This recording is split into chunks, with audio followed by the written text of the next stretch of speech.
Good morning students, welcome in the business world. Business world में आपका स्वागत है एक बार। और मैं आपका टीचर, आपका मोटिवेटर आपके लिए एक बार लेकर आया हूँ कोऑपरेटिव सोसाइटी से जुड़ा हुआ एक वीडियो। ये आपके चैप्टर नंबर 2 है, फॉर्म्स ऑफ बिजनेस ऑर्गेनाइजेशंस का एक टॉपिक है कोऑपरेटिव सोसाइटीज। उस कोऑपरेटिव सोसाइटीज को मैंने एक बार फिर से बोर्ड पे प्लॉट कर दिया है और समझाने वाला हूँ आपको इसके डेफिनेशन, इसका इंट्रोडक्शन और इसके फीचर्स। आज तक हमने बहुत सारे बिजनेस के फॉर्मेट देखे हैं।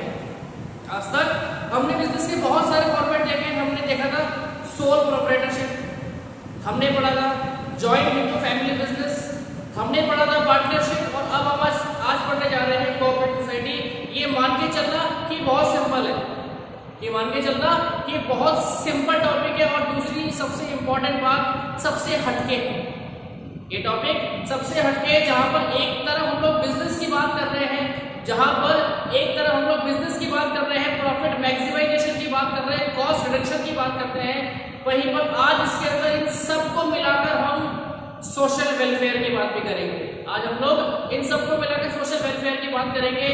याद रखिएगा, टॉपिक हम पढ़ने जा रहे हैं कोऑपरेटिव सोसाइटीज या फिर कोऑपरेटिव ऑर्गेनाइजेशंस। तो नाम से ही क्लियर होता है, को प्लस ऑपरेटिव, सहयोग करना, एक दूसरे को सपोर्ट करना, और एक दूसरे को सपोर्ट करते हुए आगे बढ़ना। मतलब कोई किसी की टांग नहीं खींचेगा, वहां पर कोई किसी की टांग नहीं खींचेगा, और अपने बिजनेस को अंजाम दिया जाएगा, अपने काम को अंजाम दिया जाएगा, अपने वे में आगे बढ़ा जाएगा। चलिए स्टार्ट करते हैं टॉपिक कोऑपरेटिव ऑर्गेनाइजेशन। चलिए सबसे पहले इसके इंट्रोडक्शन की बात कर लेते हैं।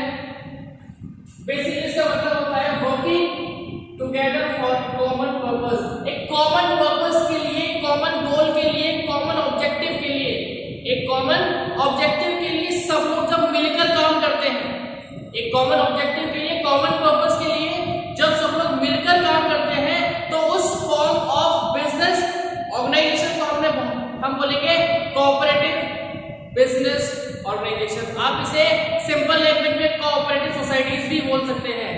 जी हाँ, आप इसे कोऑपरेटिव सोसाइटीज भी बोल सकते हैं। दोनों में कोई फर्क नहीं है, सिर्फ नाम का फर्क है, बाकी कोई फर्क नहीं है। शब्दों का फर्क हो सकता है, सीधी सी बात है। वहां मैंने बोला सोसाइटी, वहां मैंने बोला ऑर्गेनाइजेशन, तो शब्द तो फर्क आया है, लेकिन मतलब दोनों का एक ही है। चलिए, ये वो सोसाइटी होती है, वो ऑर्गेनाइजेशन होती है जो, सबसे पहले बात कर लेते हैं, it is a form of business organisation.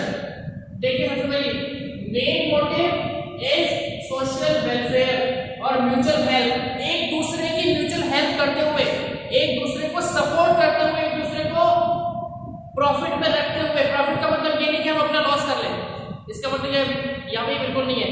यहाँ पर इसका मतलब है एक दूसरे को सपोर्ट करते हुए, एक दूसरे को कोऑर्डिनेट करते हुए, एक दूसरे को कोऑपरेट करते हुए। जब म्यूचुअल हेल्प की वजह से हम अपने बिजनेस को अंजाम देते हैं, बिजनेस की बारीकियों को समझ पाते हैं, बिजनेस कर पाते हैं, उस सोसाइटी को हम बोलते हैं कोऑपरेटिव सोसाइटीज। चलिए आगे बात करते हैं। Main motive is social welfare. इसमें जो मेन मोटिव होता है वो सोशल वेलफेयर होता है।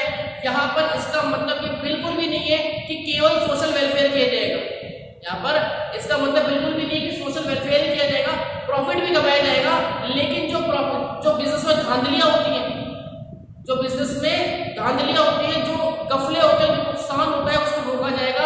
ऐसा बिल्कुल नहीं किया जाएगा कि किसी एक पर्सन का बहुत ज्यादा नुकसान करके एक पक्ष बहुत बेनिफिट कमाए, यानी कि कंज्यूमर्स का नुकसान करके प्रोड्यूसर्स बहुत बेनिफिट कमाए, या फिर प्रोड्यूसर्स का लॉस करके कंज्यूमर्स को फायदा हो।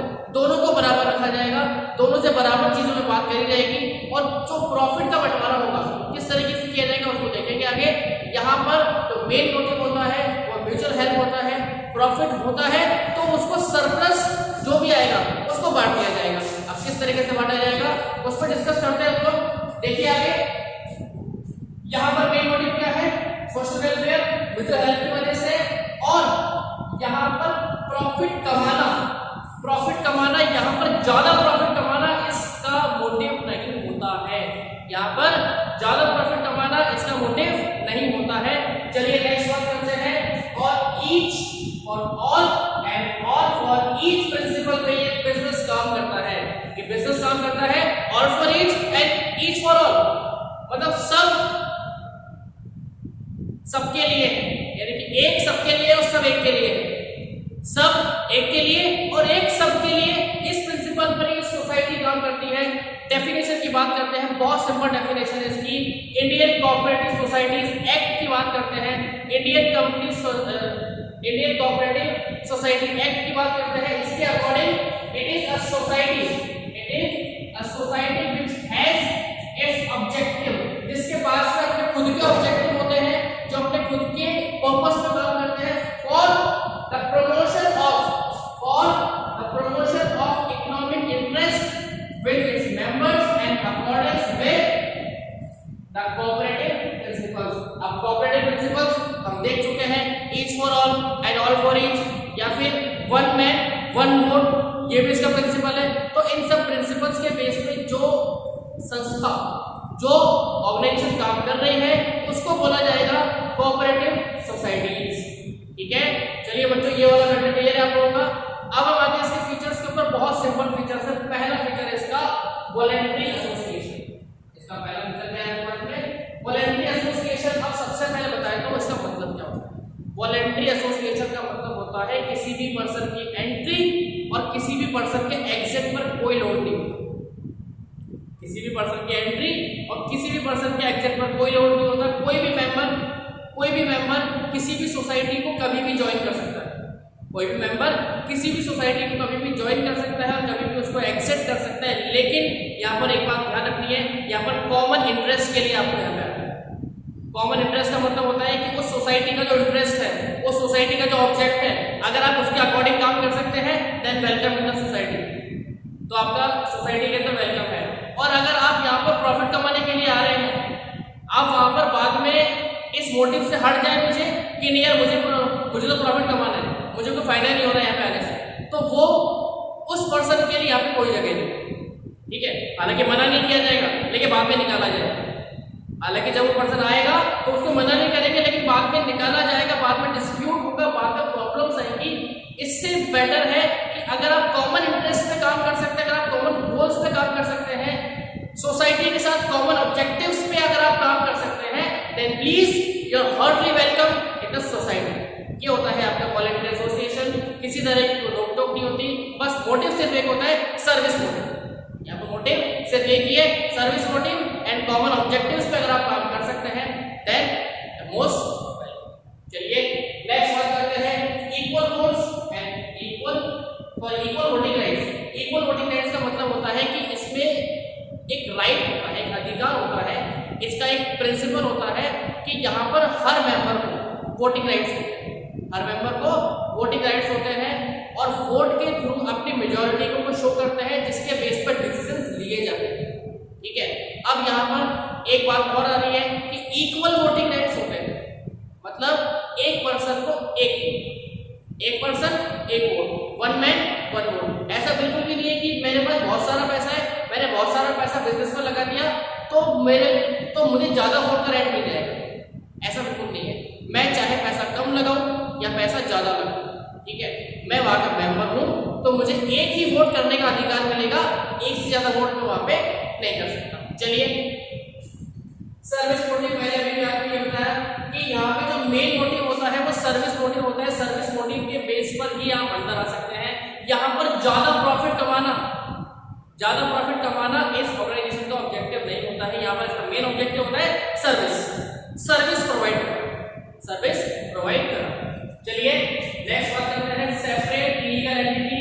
आप जानते हैं मैंने यहाँ पे एक्ट का नाम लिखा है, मैंने यहाँ एक्ट का नाम लिखा है इंडियन कोऑपरेटिव सोसाइटी एक्ट। जब एक्ट का नाम लिख दिया ना मैंने एक्ट का नाम लिख दिया तो सीधी सी बात है, यहाँ पर इसका रजिस्ट्रेशन कंपलसरी है।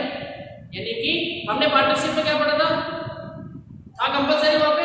सर नहीं था। जॉइंट इनकम फैमिली बिजनेस में? सर नहीं था।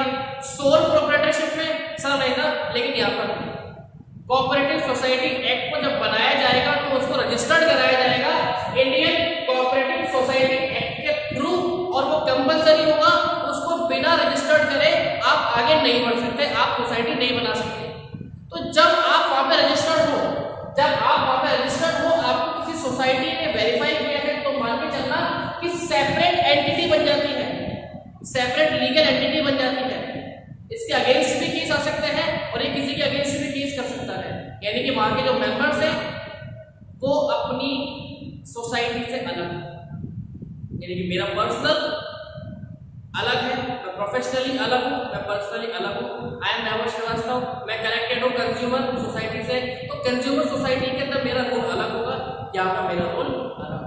मैं ये नहीं कह सकता कि दोनों, अब मैं ये भी नहीं कह रहा दोनों एक दूसरे को फ्लक्चुएट नहीं करेंगे, फ्लक्चुएट तो करेंगे, सीधे मतलब मेंटल लेवल तो बराबर ही है ना मेरा, मैं दोनों के लिए बराबर काम कर रहा हूँ, मैं मेरे लिए पर्सनली भी काम करूंगा और प्रोफेशनली भी काम करूंगा, लेकिन दोनों की टर्म्स अलग अलग, दोनों के मैटर्स अलग अलग होंगे, दोनों का प्रॉफिट अलग अलग होगा। मैं ये नहीं कह रहा कि मेरी सोसाइटी ज्यादा कमा रही है तो मुझे ज्यादा प्रॉफिट है, मैं ये भी नहीं कह रहा कि मैं अलग से एक्स्ट्रा कमा रहा हूँ तो मैं उसको बेनिफिट दूंगा, नहीं, दोनों का जो मैटर है वो अलग रहेगा। इसी को बोलते हैं सेपरेट लीगल एंटिटी, यानी कि बिजनेस पर्सन से अलग है और पर्सन बिजनेस से अलग है।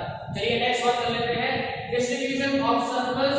पहली बात तो अभी मैंने बताया था कि यहाँ पे जो मोटिव है, सर्विस मोटिव है, प्रॉफिट ज्यादा नहीं कमाया जाता है, प्रॉफिट रीजनेबल रेशो के अंदर कमाया जाता है, लेकिन जो भी प्रॉफिट होता है उसको उसी मेंबर्स के बीच में बांट दिया, उनको मेंबर्स के बीच में बांट दिया जाता है। मेंबर्स के बीच में बांटने का रेशो सीधी सी बात है कैपिटल रेशो। कैपिटल रेशो जिस फॉर्म में लगाया गया है, जिस फॉर्म में कैपिटल रेशो लगाया गया है, उसी फॉर्म में उनको वहां पे प्रॉफिट या सरप्लस वहां पे बांट दिया जाए। ठीक है, चलिए आज मैंने आपको बताया कि इसके डेफिनेशन, इसका इंट्रोडक्शन और इसके फीचर्स। नेक्स्ट वीडियो में इसके मेरिट्स और डिमेरिट्स को डिस्कस करते हुए कंपनी को स्टार्ट किया जाएगा। नेक्स्ट वीडियो में इसके मेरिट्स और डिमेरिट्स को डिस्कस करते हुए कंपनी को स्टार्ट किया जाएगा। Till then bye bye, thank you very much. और सबसे इंपॉर्टेंट बात, मेरे वीडियोस को लाइक और शेयर करना ना भूलें, लाइक कमेंट एंड शेयर करना ना भूलें। जितने भी स्टूडेंट्स इसको देख रहे हैं, अगर उनके दोस्त इस वीडियो को नहीं देख पा रहे हैं, उनके पास लिंक नहीं है, then please provide them link, उनको लिंक प्रोवाइड कराइए, लिंक को शेयर करिए, वीडियोस को लाइक करिए, कमेंट करिए, और अगर किसी भी तरह की प्रॉब्लम आए तो मुझे मेरे व्हाट्सएप नंबर पे कांटेक्ट करिए। मेरा व्हाट्सएप नंबर है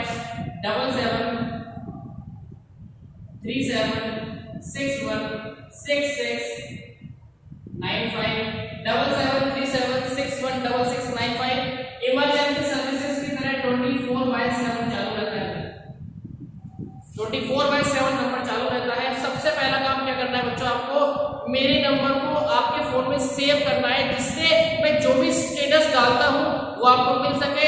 स्टेटस के अंदर मैं लिंक भी शेयर करता हूं मेरे वीडियोस का, ताकि जिसका बेनिफिट आपको पूरी तरीके से मिल सके। Till then bye bye, thank you very much.